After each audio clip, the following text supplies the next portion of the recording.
Hello, AME conference attendees.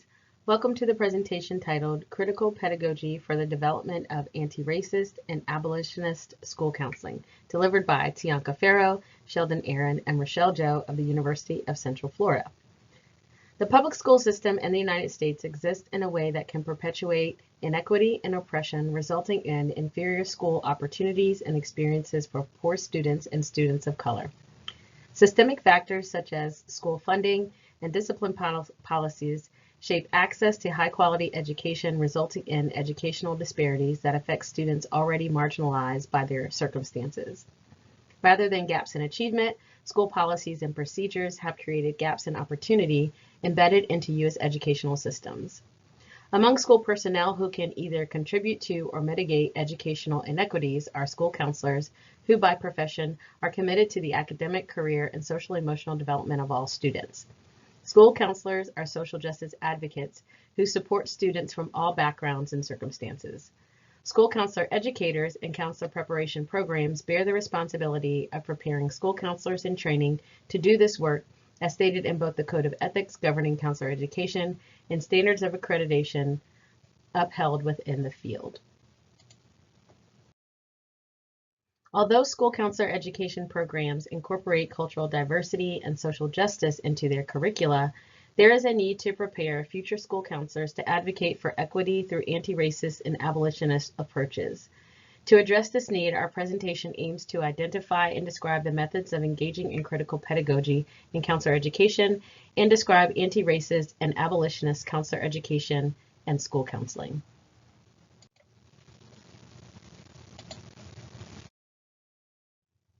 Paulo Freire commented in his 1997 Pedagogy of the Heart book that the acknowledgement of communion over solitude, which is the acknowledgement of relationship and community over isolation and selfishness, is the acknowledgement that the world needs each of us as we need the world. We are a social species, and that means we grow and develop from relationship. This mutually beneficial relationship then deteriorates when people believe they are greater than another. Freire posited in his 1970 Pedagogy of the Oppressed book that we as a human species distort our humanity by oppressing one another. This act of dehumanization is why we are speaking with you today. In order for we as a people to regain our humanity, the oppressed must use their voice. Their voice must be heard by oppressors. The oppressed must not become oppressors, and the oppressed and oppressors must work as one to transform the systems historically and contextually created. One way in which these systems of oppression are being challenged and transformed is through critical race theory. In the 2012 book, Critical Race Theory: An Introduction by Richard Delgado and Jean Stefancic, they introduce the history of critical race theory through the lens of its four mothers and fathers, Derek Bell, Alan Freeman, Kimberly Crenshaw, and many others. The authors identify four basic tenets of critical race theory. The first is that racism is sadly a normal experience of people of color in this country, as we've seen many times again. The second is that the system of white over color is perpetuated both intellectually/mentally and materialistically to serve the dominant group. The third is that race and racism is a product of dominant groups' thoughts and beliefs in order to benefit themselves. A recent fourth tenet is that dominant society racializes different minoritized groups based on their needs, meaning placing one group over another to meet an identified need. An historical example of this racialization is the U.S. military utilizing Black Americans as cannon fodder in war.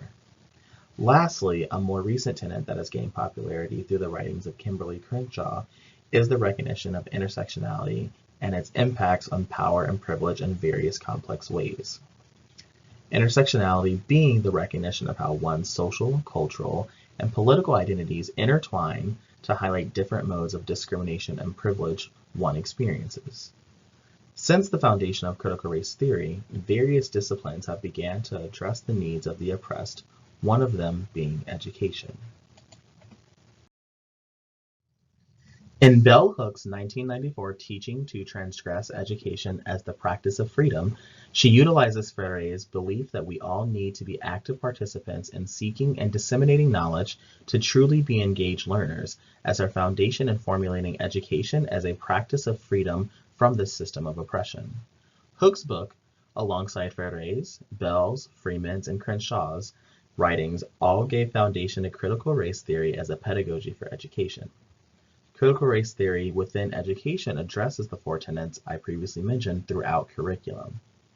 An example of what this could look like is using the voices of oppressed individuals to explore the history and present of the topic being addressed rather than traditional literature, most often written by heterosexual, cisgender, privileged white men. In counselor education, there has been significant push over the last 5 to 10 years to engage in CRT throughout counselor and counselor educator training. CACREP, the Council for Accreditation of Counseling and Related Educational Programs, is one of the governing bodies within counselor education, and CACREP has developed multicultural and social justice and advocacy standards that have to be met through counselor education curriculum. A pro of these standards is that curriculum get to subjectively decide how they meet these standards. Many programs have taken to utilizing Mani Vong's Rats and Colleagues 2015 multicultural and social justice counseling competencies to address the accreditation standards. The multicultural and social justice counseling competencies have become a foundational theoretical framework for teaching students how to engage in critical practices addressing privilege, power, marginalization, and intersectionality at micro and macro levels. Most recently, in 2015, Latoya Haskins and Annalise Singh conceptualized critical race theory and counselor education pedagogy to suggest equitable counselor training and development. Authors utilize 4 strategies to implement CRT into counselor education pedagogy. 1, investigating the influence of intersectionality and race on self and curriculum. 2nd, examining the role and impact of counselor blindness in pedagogy. 3rd, identifying how embedded whiteness in the curriculum benefits selected populations. And 4th, integrating non-traditional perspectives to ensure cultural sensitivity and inclusivity. This seminal piece has emboldened the profession to further examine how racism and oppression impact counselor educator pedagogy. This shift has brought about significant conversation related to anti-racist practices in higher education, community counseling, and school counseling. School counseling training programs are tasked with aligning counseling curriculum with ASCA, the American School Counselor Association, ethical standards. School counselors are held to the ethical responsibility to advocate for anti-racist school counseling policies and practices for students and parents. Thus, it is crucial for counselor preparation programs to be intentional about inclusive and anti-racist pedagogy. When training school counselors from an anti-racist lens, it is imperative for educators to include assignments, class discussions, and classroom experiences that reflect the ethical standards such as school counselors have a responsibility to provide equitable services to students and families and implement data-informed counseling interventions that meet the needs of all stakeholders. Considering this, comprehensive anti-racist pedagogy should include counselor trainees learning how to appropriately acknowledge the values, beliefs, and cultural backgrounds of minoritized populations.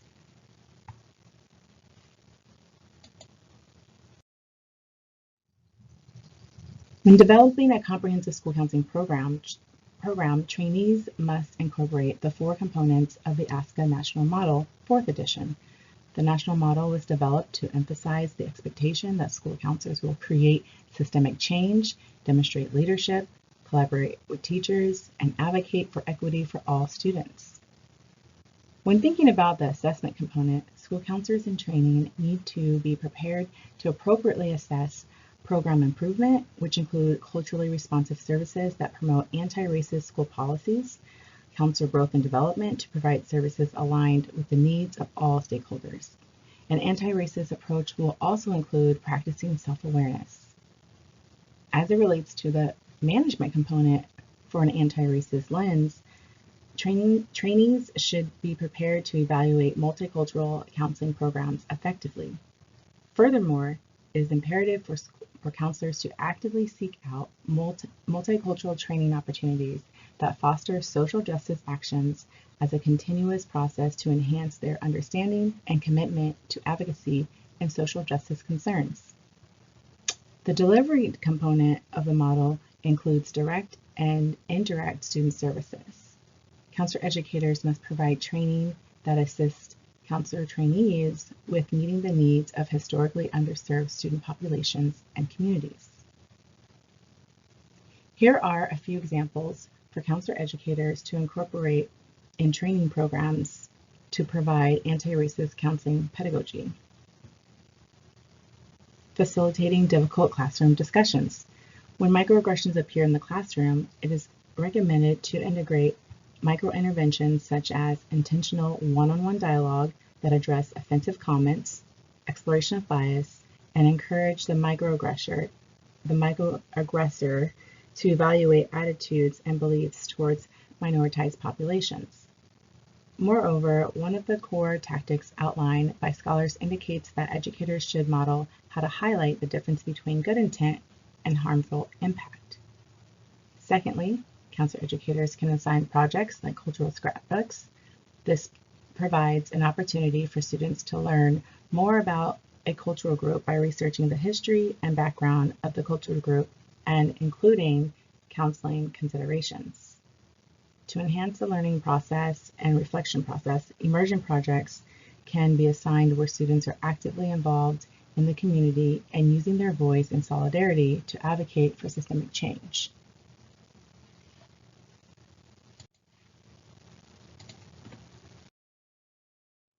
As mentioned previously, the American School Counselor Association has outlined 3 domains addressed by professional school counselors: academic development, career development, and social emotional development. According to the ASCA National Model, professional school counselors engage with students individually, in groups, and through core curriculum to address these 3 domains.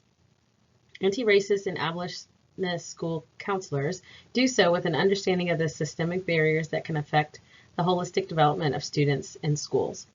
Through both direct and indirect services, school counselors can disrupt the status quo in schools reliant on harmful policies and create systemic change for students' benefit. In the area of academic development, school counselors can engage in advocacy on both the individual and school levels to oppose the arbitrary gatekeeping that prevents underrepresented students from accessing rigorous coursework. School counselors can use data to identify opportunity gaps and shift the narrative from student deficits to systemic methods of best equipping students for honors, AP, or IB courses, particularly in math and science. School counselors might advocate for their schools to establish a program such as AVID, Advancement via Individual Determination, which has as its mission to close the opportunity gap by preparing all students for college readiness and success in a global society. AVID targets traditionally underrepresented populations in higher education, providing both academic support and rigor as students navigate middle and high school toward post-secondary education. Such programs ensure that all students, especially those who would be first-generation college students, have access to challenging curricula, high-quality teachers, and social and cultural capital that will set them up for success after graduation. Additionally, school counselors can collaborate and consult with teachers to incorporate diverse voices into their curriculum. In terms of career development, school counselors can shift the conversation about career readiness and alter their approach to career exploration. Rather than solely asking students to think of what they want to be when they grow up, school counselors can engage students in the intrapersonal reflection to explore the kind of person they aspire to be and the kind of impact they would like to have on the world. Abolitionist Miriam Kaba asks of those interested in abolition, what can we imagine for ourselves and the world? School counselors can pose the same question to their students to make the career exploration process more dynamic and increase students' social capital by connecting them with diverse community stakeholders who can speak to their own career development from an ecosystemic perspective. In so doing, school counselors are facilitating career development with a consideration of preparing students for the world around them. Lastly, anti-racist and abolitionist school counselors can support the social emotional development of students by delivering anti-bias SEL that emphasizes both personal and collective responsibility. This means that school counselors will engage students in developing the mindsets and behaviors that lead to academic, career, and social or interpersonal growth. They will also lead core curriculum lessons that explore identity, diversity, justice, and action, such as those provided through Learning for Justice, formerly known as Teaching Tolerance. At the same time, anti-racist and abolitionist school counselors also challenge school policies and procedures that make social and emotional development difficult for students. Students are responsible for their behavior, and schools and school districts are responsible for creating a learning environment that is trauma-informed, culturally responsive, and generally supportive rather than punitive. School counselors can advocate for an emphasis on comprehensive school counseling programs and personnel rather than armed police officers in schools. They can collaborate with administrators to revamp their school's approach to discipline, encouraging evidence-based frameworks like PBIS, or positive behavioral interventions and supports. Specifically, school counselors can join the national movement to incorporate mindfulness programs and self-care spaces into schools in lieu of zero-tolerance policies that result in school exclusion and facilitate the school-to-prison pipeline. Such efforts prioritize mental health and wellness and teach students methods of self-care, self-regulation, and self-expression within a safe and supportive environment.